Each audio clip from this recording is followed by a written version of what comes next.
Aujourd'hui dans Mythbusters, des idées de génie. Aujourd'hui, la météo prévoit des ondées scientifiques. De la bonne humeur et tout un tas d'explosions. C'est comme un concours de t-shirts mouillés. Adam et Jamie s'attaquent à un mythe urbain classique. Ça doit être désagréable. Peut-on rester sec en mettant le pied au plancher dans une décapotable? Incroyable. Puis Grant, Carrie et Tori vérifient une histoire en 2 parties sur le popcorn. Pour commencer, peut-on faire du popcorn avec des explosifs? Puis avec un laser. Est-ce qu'il me manque un sourcil?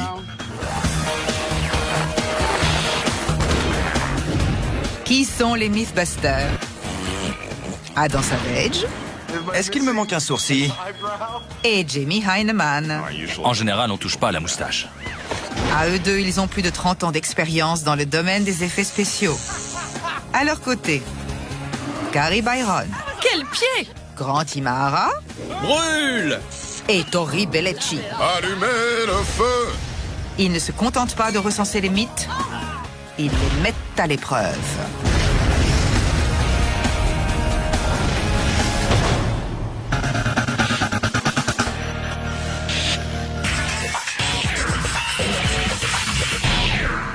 Pourquoi on a des parapluies?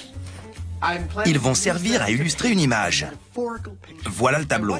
Tu es en pleine crise de la quarantaine et tu cours dépenser un paquet de fric dans une décapotable haut de gamme. D'accord. Maintenant, imagine-toi au volant. Il se met à pleuvoir, que fais-tu? Je m'arrête pour fermer la capote. Haha, d'après nos fans sur le net, tu as tout faux. Au lieu de perdre du temps à fermer la capote, tu devrais accélérer le plus possible. Car au-delà d'une certaine vitesse, l'eau ne tombe plus dans l'habitacle. Ça m'a l'air dangereux. Ça m'a l'air sympa à vérifier.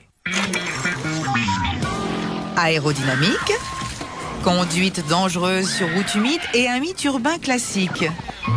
C'est pile dans les cordes des Mythbusters. Les téléspectateurs s'interrogent. S'il se met à pleuvoir et que la capote est baissée, reste-t-on sec en mettant la gomme? Donc, on va conduire une super caisse très vite sous la pluie. Oui, mais comme on est en Californie, ça va être difficile. Comme pour le mythe, courir sous la pluie. On va devoir faire tomber la pluie nous-mêmes. Ça demande un peu de boulot, mais on devrait s'en sortir. On va quand même conduire une super caisse très vite sous la pluie. Oui, mais on se calme, Fangio. Avant, on devrait faire quelques tests sur ce modèle réduit. L'arroser d'eau et regarder les images au ralenti pour voir s'il y a le début d'une preuve. Et après, on va conduire une super caisse très vite sous la pluie. D'accord. On va prendre des cours de conduite, mouiller une piste et ensuite on pourra conduire une super caisse, ça te va? Oui. Donc, pour faire plaisir aux mordus de la vitesse, les tests en atelier sont remis à plus tard. Avant toute chose, on va prendre des cours de conduite par temps de pluie. Et il n'y a rien de tel pour ça qu'une magnifique journée sous le soleil de Californie. Mais en bon scout toujours prêt, Jamie et Adam ont apporté de quoi faire tomber la pluie. J'ai fait un arc-en-ciel, regardez! On va bien s'amuser. Voilà pour la pluie, il ne manque plus que la décapotable. Si vous êtes un habitué de l'émission, vous savez qu'en général, nos voitures explosent. Mais pas celle-là.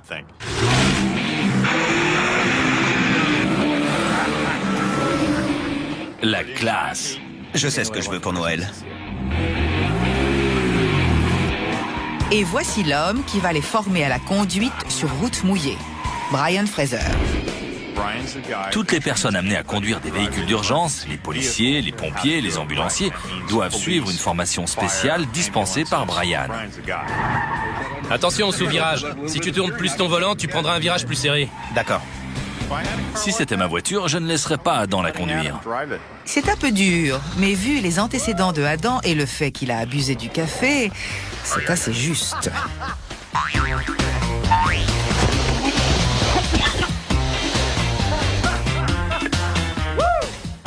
J'ai peut-être légèrement mouillé le micro. Bien que Adam y ait mis tout son cœur, le micro fonctionne encore. Il passe donc aux choses sérieuses. La route est mouillée, ce qui va entraîner une perte d'adhérence entre les pneus et le béton sur lequel on va rouler.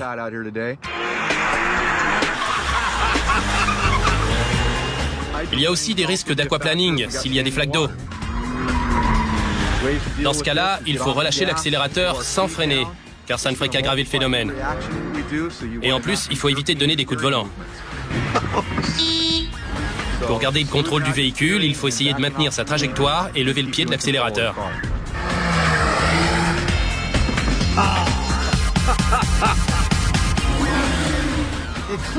La grosse différence, c'est qu'une route mouillée est bien plus glissante qu'une route sèche. Désolé. Je crois qu'il faut surtout comprendre à quel endroit on perd le contrôle. C'est ça le secret. Quand on le sait, on peut soit l'éviter, soit le passer sans prendre trop de risques. Essayez de redresser après le virage. Et voilà. J'en ai perdu mon béret.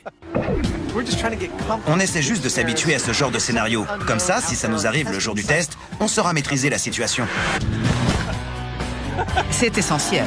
En se formant à la conduite sur route mouillée, ils seront certains de ne pas perdre leur sang-froid lors du vrai test. Ce qui veut dire qu'ils sont prêts à passer à l'étape suivante. Et voilà le travail. J'en perds toujours mon béret.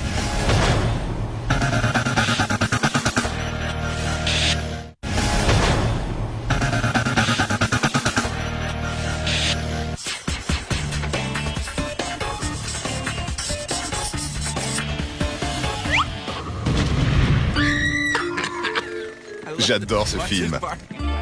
Regardez cette scène. Bon, j'adore aller au ciné, mais quel est le rapport avec le mythe?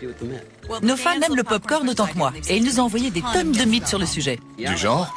Faire du popcorn avec des explosifs. Comment c'est censé marcher? Selon nos fans, une explosion produirait juste assez de chaleur pour faire du popcorn. Cool.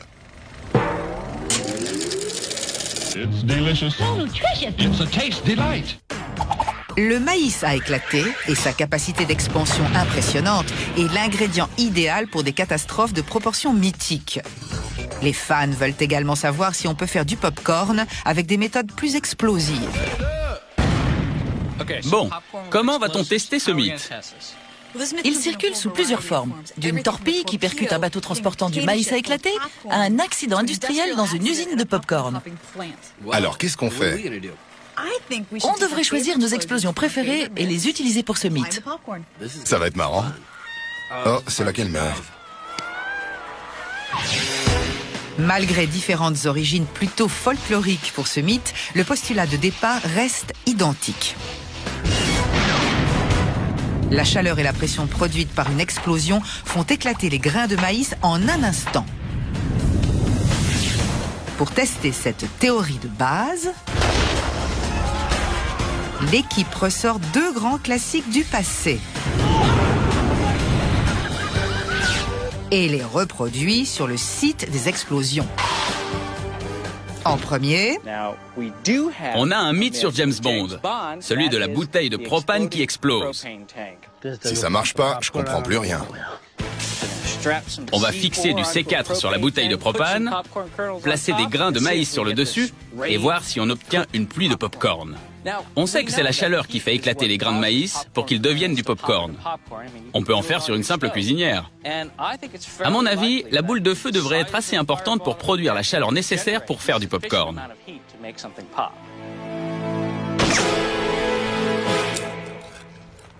alors, ce cocktail de C4 et de propane fera-t-il éclater le maïs? Ou les grains seront-ils simplement secoués, remués et éparpillés tels des projectiles sur tout le site? Alors, explosion dans 3, 2, 1.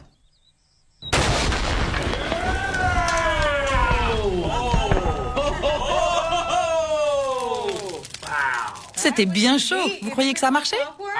Aucune idée. C'est la question brûlante. Mais à l'épicentre de la catastrophe, les signes ne sont pas bons. Il y a plein de grains non éclatés au sol. Pas de popcorn. Pas du tout? Non. Il y a de l'alu là-bas.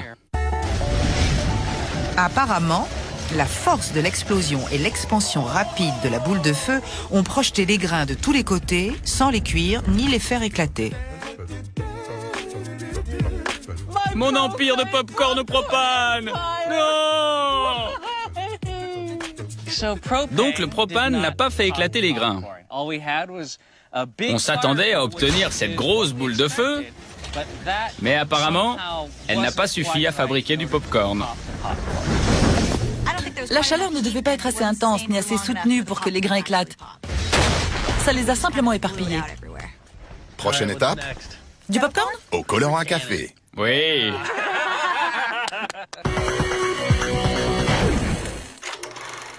C'est un mythe populaire chez les fans de l'émission. Peut-on rester sec en décapotable en mettant le pied au plancher? Après leur formation à la conduite sur route mouillée, au volant de leur cabriolet de luxe, Adam et Jamie sont de retour à l'atelier pour effectuer quelques tests préliminaires. Voici le dispositif pour le test à échelle réduite. Il y a 2 facteurs essentiels, le vent et la pluie. On va donc les créer à échelle réduite. Ce souffleur va simuler le vent sur la voiture. Et Jamie est perché sur la plateforme élévatrice à ciseaux. Il fera la pluie à l'aide d'un pulvérisateur contenant un colorant bleu pour qu'on voit bien les gouttes. Pas mal. Si jamais ce mythe contient un semblant de vérité, c'est-à-dire si le mouvement d'air généré par la vitesse empêche la pluie de tomber dans l'habitacle, prêt? Oui. On devrait voir les gouttes tomber. Et le vent qui remonte par-dessus la voiture devrait les empêcher de tomber sur les passagers qui se trouvent à l'intérieur du véhicule. Alors, le cabriolet et la pluie, c'est fait. Pour simuler le mouvement de la voiture, ils produisent un vent de 25 km/h. À toi de jouer. Pas mal. Puis un ouragan à échelle réduite avec un vent de 50 km/h. J'ai presque l'impression d'être au volant. Ce qui fait dire à Adam que ce mythe, ce n'est pas du vent. Nos tests à échelle réduite s'avèrent plutôt fructueux. Ce mythe est peut-être plausible. Les tests laissent penser que ce mythe peut être fondé. Au fur et à mesure de ces 3 tests, de la pluie et pas de vent, puis un vent léger à 25 km/h, et enfin un vent plus fort à 50 km/h. On a vu une sorte de bulle d'air se former au-dessus de l'habitacle et repousser les gouttes de pluie. Oui, on voit les gouttes en quelque sorte sauter par-dessus. Mais la pluie et le vent ne sont pas toujours fiables à cette échelle. On va devoir le faire à échelle normale. Je savais que tu dirais ça. On va devoir mettre la gomme au volant d'un cabriolet. Mais avant de passer à la conduite dangereuse sur route mouillée, Adam soulève quelques problèmes. Le premier problème, c'est que cette décapotable nous a été prêtée par un ami qui est fan de l'émission. Elle vaut plus de 70 000 € et nous sommes dans Mythbusters. Le simple fait que nous soyons à proximité, c'est déjà risqué pour cette pauvre voiture. Le second problème, c'est qu'on doit trouver un moyen de vérifier si la pluie pénètre dans l'habitacle tout en roulant à grande vitesse. C'est un peu plus compliqué que pour le mythe courir sous la pluie. 785 grammes. Donc 18 grammes d'eau. On doit réussir à collecter l'eau qui va tomber dans la voiture. Mais comme il ne s'agit que de gouttes, on ne peut pas installer un entonnoir, un collecteur ou un instrument électronique. Parfait. Je me suis dit qu'on pourrait mettre quelque chose qui change d'aspect au contact de l'eau. Et j'ai pensé au papier de soie. Et quand il est sec, il est opaque, on ne voit rien à travers. Mais s'il est mouillé, on voit une tache apparaître, ce qui indique clairement la présence d'eau. C'est comme un concours de t-shirts mouillés. Ça révèle ce qui se cache en dessous.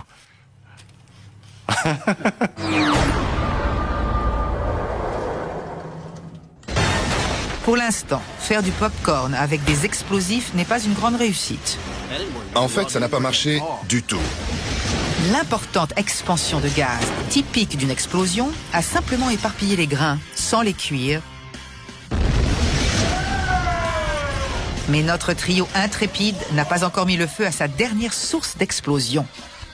De toutes les boules de feu que j'ai vues suite à une de nos explosions, celle du colorant à café a produit l'expansion la plus lente. La poudre est projetée en l'air et là...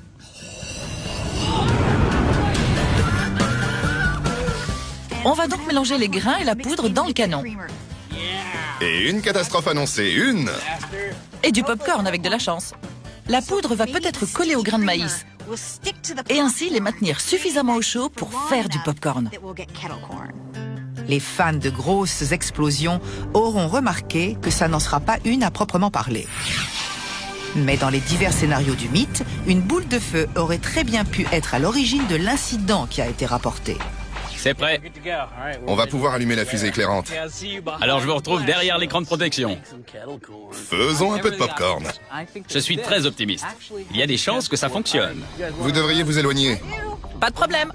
L'idée, c'est de mettre le feu au canon, la poudre s'envole avec les grains, qui sont pris dans les flammes, et au final, on a du popcorn.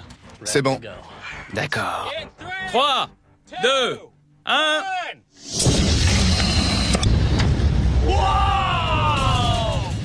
J'ai cru voir des trucs. Qui brûlait? Regardez les grains qui brûlent. Impressionnant!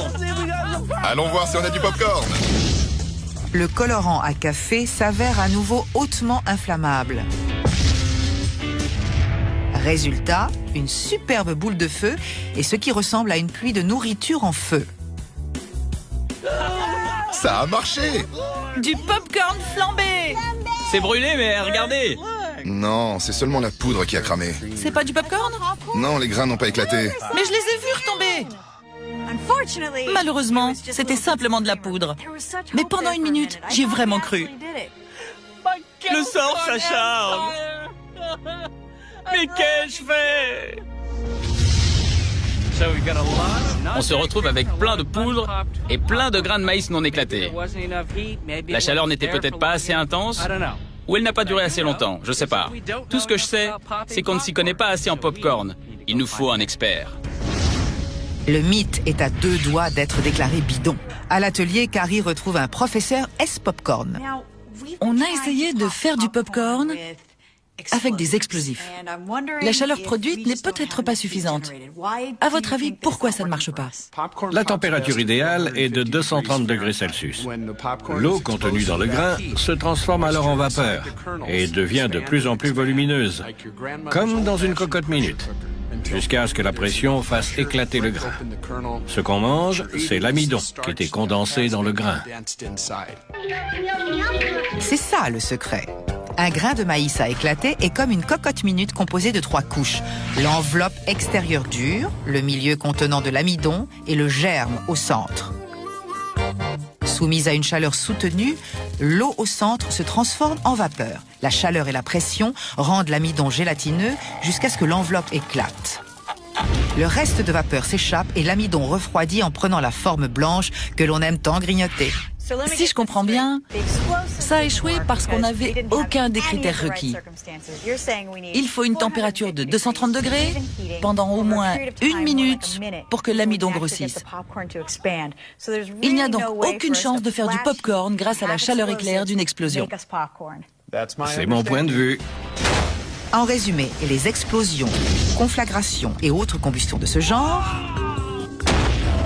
ne permettront jamais de faire du popcorn.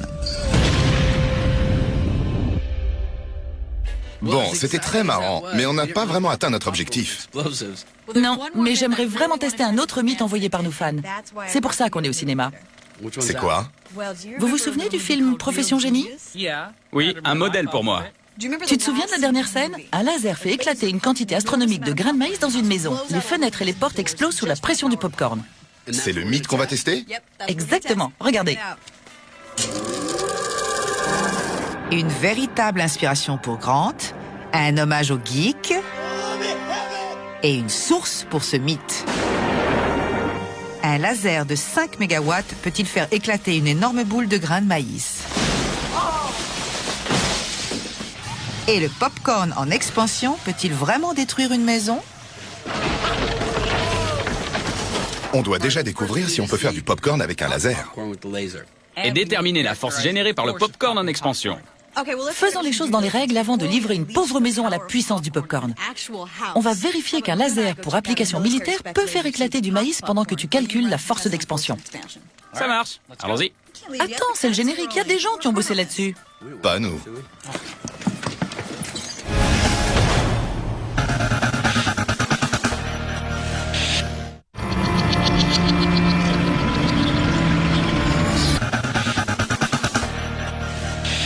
Jamie et Adam installent un simulateur de pluie sur une piste d'aviation. Ça fait un peu Iwo Jima. Car pour vérifier le mythe selon lequel la vitesse maintient au sec, Ça perd l'hypopète. ils doivent faire tomber la pluie quand bon leur semble. Salut! Ils font donc un petit retour aux sources. Tout comme Miss Buster, l'industrie cinématographique n'attend pas que le temps lui soit favorable. Elle crée sa propre météo grâce à cet appareil, une rampe à pluie. C'est bon. Elle projette de l'eau grâce à ses 6 ajutages. Si vous avez besoin de simuler des pluies torrentielles, elle peut faire couler 4500 litres d'eau par minute. Aujourd'hui, ces 2 rampes vont créer une zone de pluie sur 60 mètres de long. L'équipe est prête à faire un premier test. Tout est en place et branché. On va maintenant tester les rampes. Je vais pressuriser les rampes jusqu'à ce que l'eau se mette à jaillir des ajutages. Et ce, pour plusieurs raisons. La quantité d'eau est idéale pour notre test. Ça représente 5 cm de pluie par heure. Premièrement, il y a environ 270 kg d'eau par rampe. Ça fait lourd. La distribution du poids peut changer et elles peuvent tanguer. On doit être capable de les maîtriser. Deuxièmement, il y a une légère brise d'ouest en est. On veut vérifier que la pluie tombe bien sur le chemin de la voiture pour pouvoir déplacer le matériel si besoin est. C'est parfait. La pluie est prête à tomber, les caméras sont prêtes à tourner, il ne manque plus que la star, le cabriolet. On va protéger la sellerie et installer le dispositif de collecte d'eau. Ça marche. On a légèrement modifié la voiture pour en faire un instrument de collecte de données pour notre test. Comme c'est une voiture de luxe, on a protégé l'intérieur avec du tissu absorbant pour ne pas l'abîmer. Ensuite, pour mesurer avec précision la quantité d'eau qui pénètre dans l'habitacle, on a mis ces 2 planches faites de contreplaqué peint et recouvertes de papier de soie. La moindre goutte va laisser une marque bien visible et facile à mesurer. Ça nous permettra de faire une analyse comparative de la quantité d'eau qui entre dans l'habitacle selon les différentes conditions testées. Allez, au boulot! D'accord. Au boulot veut dire, utilisons ce sympathique formateur de conduite comme cobaye. Le plus gros risque lors de ce test, c'est de faire un aquaplaning. Autrement dit, que la voiture glisse sur le coussin d'eau et qu'on perde le contrôle. Bon, feu vert pour la pluie et Brian. Brian, notre formateur en sécurité routière, va rouler à 195 km/h sur le tarmac mouillé pour vérifier que c'est bien sans danger pour Jamie et moi. Brian s'apprête ni plus ni moins à traverser une vraie patinoire à près de 200 km/h. Ça pourrait être périlleux.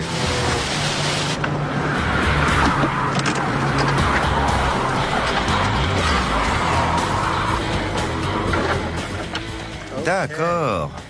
La voiture a fait un tour et demi sur elle-même, c'est pour cela que le spécialiste était au volant, et non Adam ou Jamie. Qu'est-ce qui s'est passé? Une belle démonstration d'aquaplaning. C'était plutôt impressionnant. Ouais, et assez marrant. Franchement, je tire mon chapeau à Brian. Sur la vidéo, on voit que son expression ne change pas. Il n'a pas bronché, alors qu'il tournait sur lui-même à 195 km/h. À l'évidence, ces tests seront dangereux. Rouler sur une surface mouillée à plus de 90 km/h peut vous envoyer dans le décor. Qu'en penses-tu, Jamie? Il l'a fait. J'y arriverai. Donc t'es partant?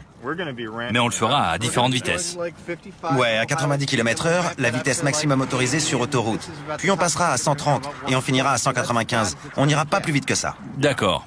Mais un aquaplaning est quasiment garanti. Notre trio intrépide étudie des méthodes peu conventionnelles pour faire du pop-corn. Pour vérifier cette scène vue sur grand écran, Carrie et Tori retournent à l'école. Ils veulent découvrir s'il y a un soupçon de vérité scientifique dans ce mythe qui ressemble davantage à de la science-fiction. On voudrait savoir s'il est possible de faire du popcorn avec un laser. Et si c'est le cas, de le faire depuis un avion. Les deux doivent être réalisables selon la puissance du laser en question. Le laser qu'on voit dans le film est-il réaliste? 5 mégawatts, c'est un peu beaucoup. Ce n'est pas impossible. Mais actuellement, Même les lasers chimiques ne dépassent pas les 100 kW. On est encore loin de développer un laser de 5 MW. Au fait, Grant avait une question très sérieuse pour vous. Les sabres laser, c'est pour bientôt? Ah, c'est top secret. Aussi farfelu que cela puisse paraître, il y a un grain de vérité dans ce mythe. Et pour prouver le concept, Je prends un grain de maïs à éclater, voilà. il pointe dessus un laser de 10 watts. On fait du popcorn avec un laser. Grâce à la caméra thermique, je vois des points de chaleur au sommet et au bas du grain qui grossissent lentement. Je suis presque sûr que ma mère ne le faisait pas comme ça. Mais la mère de Grant, peut-être. Il a éclaté! Ça prouve le concept. Maintenant qu'on sait que ça fonctionne avec le laser, concentrons-nous sur la force du popcorn. C'est super cool. Allons-y. Et super bon.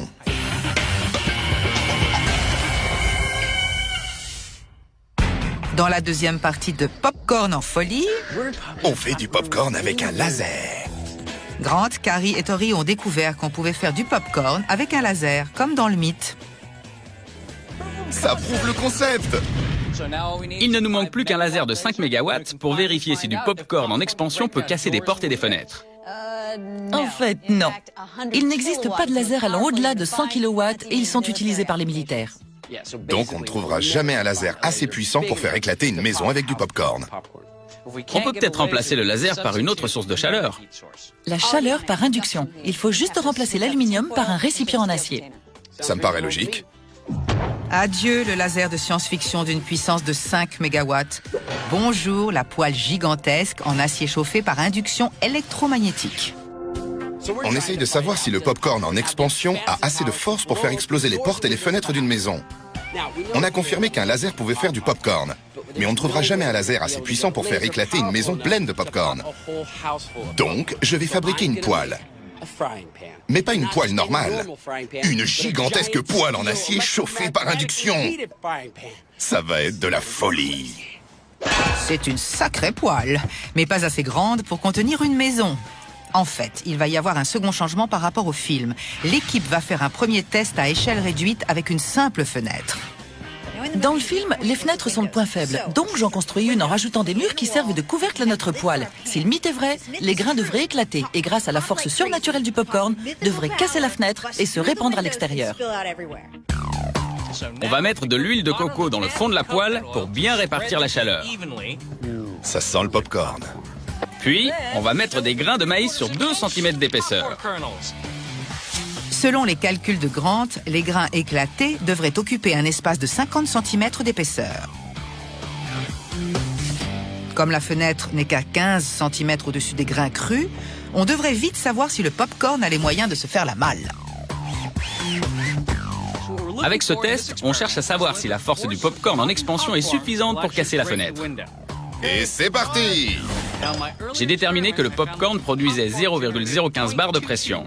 Allez! 1, 2, 3! Allez! Un petit effort, casser la fenêtre! Ça peut paraître un peu léger, mais il faut tenir compte de la surface de la fenêtre, près de 6500 cm². Donc, on a une pression potentielle de 15 bars. Mais Grant a beau remuer les grains de tout son cœur, Allez, Grant! C'est l'occasion ou jamais de nous montrer ce que tu vaux, fiston!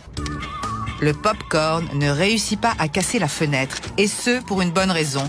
Confiner les grains quand ils cuisent les empêche d'éclater. La plupart des grains semblent avoir éclaté. Vous vous demandez peut-être pourquoi on n'en rajoute pas pour qu'ils cassent la fenêtre. En fait, passer une certaine quantité de grains, non seulement la compression les empêche de grossir autant, mais tout finit par brûler. On ne peut donc pas faire éclater plus de grains dans ces conditions. La situation est inextricable. Comprimer les grains les empêche d'éclater et donc d'exercer leur fameuse force d'expansion. Mais notre trio ne s'avoue pas encore vaincu. Grâce à tes calculs, on connaît la force que les grains en expansion sont censés produire.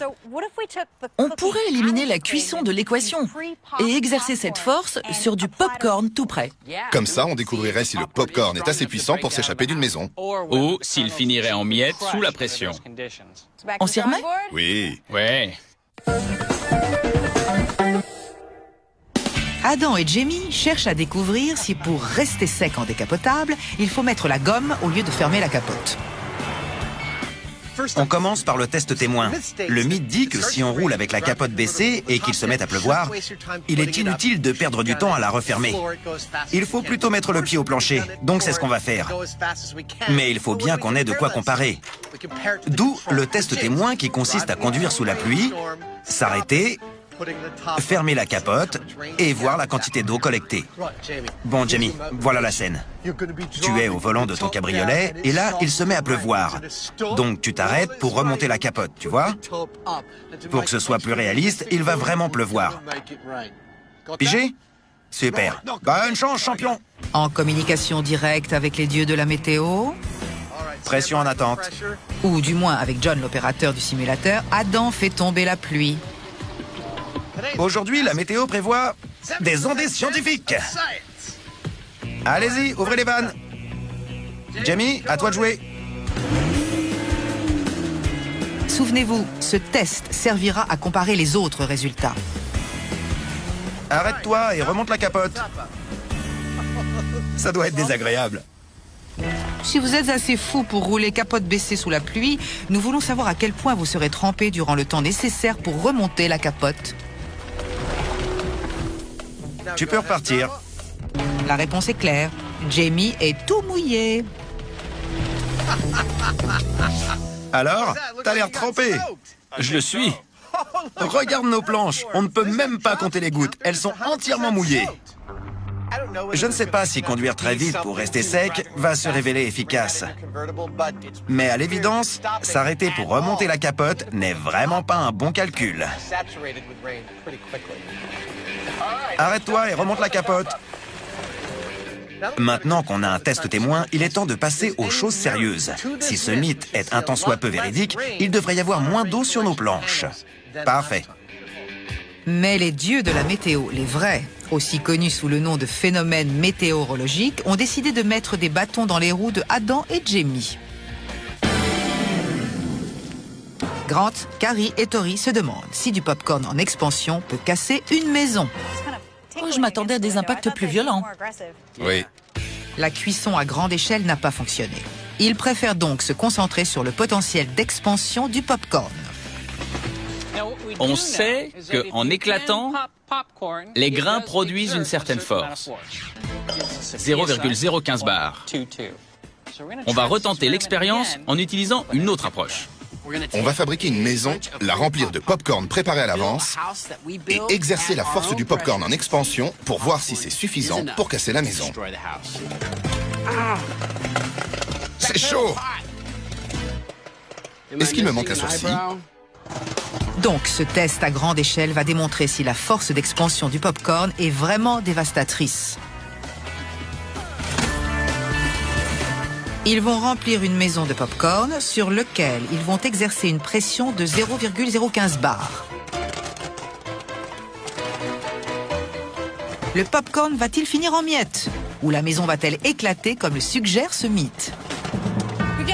On a calculé que pour remplir une maison de 1,80 m par 1,80 m par 1,80 m, il nous faut 30 sacs poubelles de 240 litres. Donc on fait tourner 6 machines à popcorn en même temps et en permanence pour pouvoir remplir la maison. Une fois les 30 sacs remplis, les aspirateurs à 4 pattes de Carrie entrent en piste et l'équipe peut passer à l'étape suivante. La maison est construite aux normes et en accéléré. Grant peut enfin s'occuper du piston, bien plus gros que nécessaire, qui exercera la force du popcorn. Et voilà! Non, je ne cherche pas à compenser. Je me tiens sous ce qui servira de plancher à notre maison. On va remplir la maison de popcorn et ce piston va pousser sur le plancher. Ça rentre. On va d'abord exercer la force produite par le popcorn en expansion pour voir ce qui arriverait à la maison si on parvenait à faire éclater tous les grains de maïs. Le popcorn va peut-être pousser vers le haut et casser les fenêtres. Ou alors, il ne se passera absolument rien. Tous les sacs de popcorn sont vidés dans la maison. Étape suivante. Maintenant, on va mettre le piston en marche, soulever la plateforme pour que le popcorn arrive au niveau du toit. Je ferme la maison. D'accord. régler le piston à la force d'expansion du popcorn, et là on sera prêt. C'est parti, la pompe est branchée. Oui. Vous êtes prêts? Alors force normale du popcorn en expansion.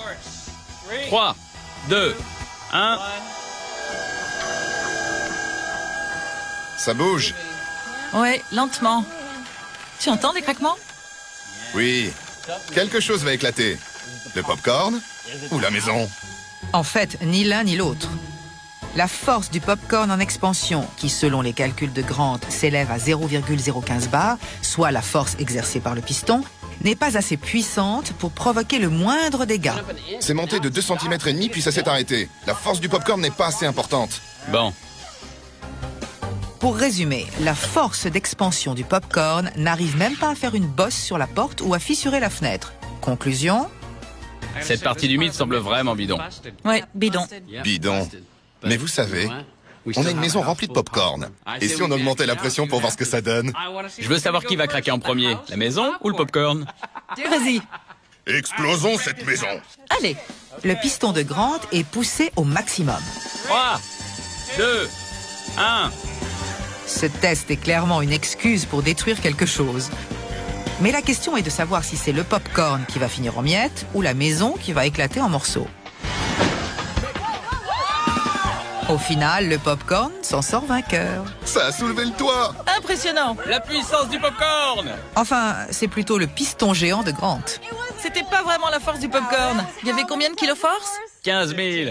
Le popcorn a juste servi d'intercalaire. Ouais, Ce n'est donc pas la force du popcorn qui a détruit la maison. non. Mais c'était cool.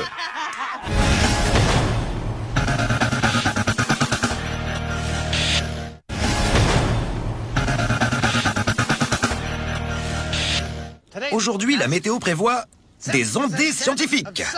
Alors que le temps s'éclaircit, cette prévision semble juste. Lors du test suivant à 110 km/h, Adam et Jamie chercheront des traces d'eau sur les planches recouvertes de papier de soie.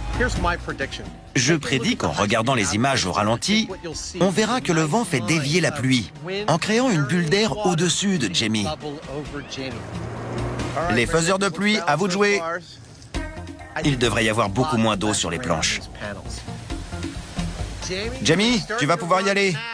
Tu dois mettre la gomme et atteindre les 110 km/h. Jamie suit les consignes. Il atteint la vitesse prévue et s'y maintient pendant toute la durée du parcours. Arrêtez la pluie. Jamie n'a pas fait d'aquaplaning ni perdu le contrôle. Passons donc tout de suite au résultat. Regardez ça! Impressionnant. Il n'y a pas du tout d'eau au milieu de la planche à l'arrière. En revanche, il y en a sur le coin gauche en haut et sur le haut de l'autre planche. Je remarque aussi que les différentes taches d'eau sont du côté du vent, c'est-à-dire du côté d'où vient le vent quand tu conduis. Le vent a donc un impact sur la pluie. Il faut aussi noter qu'il n'y a eu que très peu d'eau dans l'habitacle lors du test à 110 km/h comparé au test témoin. Exact. J'avais prédit qu'il y aurait moins d'eau. Mais pas si peu. Ce mythe est peut-être fondé. Une conviction que le ralenti ne fait que confirmer. C'est très clair. Il y a comme un mur. On voit bien la bulle d'air, non? Oui, c'est à ça que sert le pare-brise. De toute évidence. Sur le ralenti, on voit distinctement que la pluie qui tombait sur la voiture passait en fait par-dessus l'habitacle. Il n'y a eu que très peu de gouttes à l'intérieur et elles étaient dues à une sorte de turbulence à l'extérieur de la voiture. Mais nos compères sont loin d'avoir terminé. Adam, qui observera de loin et au sec, pense qu'il faut aller encore plus vite. Selon moi, on devrait essayer à 160 km/h pour voir si les planches ressortent complètement sèches. À ta place, je laisserai l'anti-patinage. Mais Brian, notre expert en sécurité, leur suggère de ne pas dépasser les 145 km/h, étant donné que la piste a été davantage mouillée par la vraie pluie. Je laisse aller. Essaie de contrebraquer, mais si tu n'y arrives pas, tu la laisses partir. Compris. Je dois faire ce test à 145 km/h. Un aquaplaning à cette vitesse peut être très dangereux. Rappelez-vous ce qui est arrivé à Brian à 195 km/h.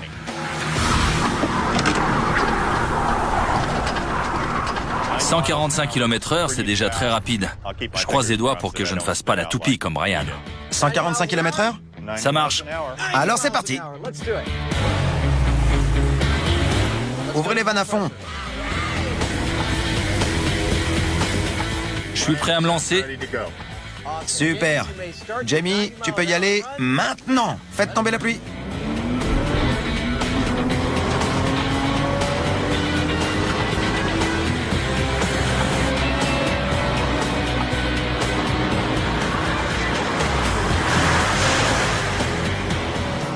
Arrêtez la pluie. Bien joué, Jamie.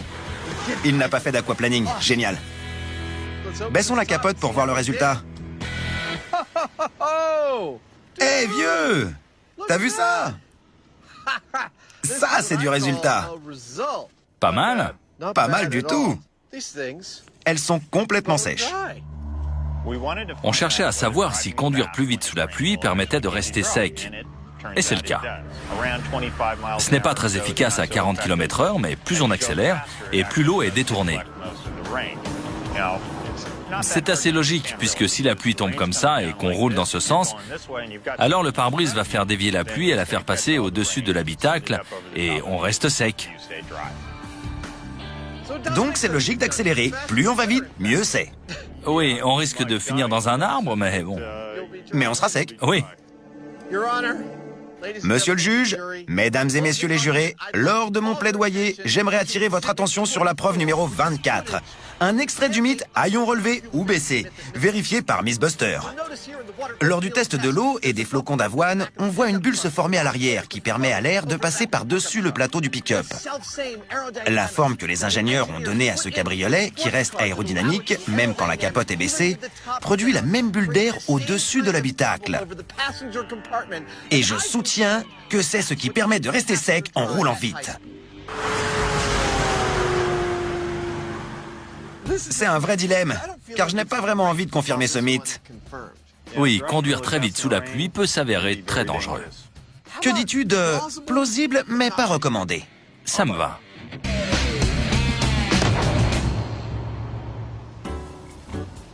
Je trouve que ces parapluies sont un bon compromis. Pour un cabriolet? Oui.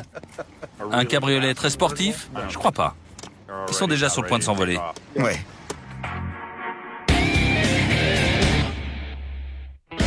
Le chemin fut long et sinueux pour ce mythe sur le pop-corn. Grant, Carrie et Tori ont découvert qu'on ne pouvait pas en faire grâce à des explosifs. En fait, ça n'a pas marché du tout. Mais avec un laser, ça fonctionne. En revanche, un laser de 5 MW qui fait éclater une énorme quantité de grains de maïs qui font ensuite exploser une maison, ça, c'est de la science-fiction. C'est bidon. Oui, bidon. Notre maison n'a pas explosé. Or, ce mythe demande une explosion. Donc on est revenu sur le site et voilà le programme. On va mettre du C4 sous et sur le popcorn et avant la fin de la journée, on devrait voir une pluie d'éclats de bois et de grains de maïs et puis c'est tout. J'ai pas appris ça à l'école de déminage. On a commencé par un gros boom, on va finir pareil. On a fait un sandwich au popcorn et au C4. Vous êtes prêts? Ouais. 3, 2, 1... Regardez, il pleut du maïs. Et des bouts de maison aussi. Ça alors. C'est ce que j'appelle exploser une maison avec du popcorn. Enfin, pas vraiment du popcorn, mais du C4 entouré de popcorn. Pour obtenir ce résultat, on a dû vraiment s'éloigner de la réalité scientifique. Le popcorn n'a pas explosé la maison, ni les fenêtres. Il n'a pas fait grand-chose en fait. Le popcorn destructeur, c'est de la science-fiction. Mais cette explosion, ça, c'est du génie.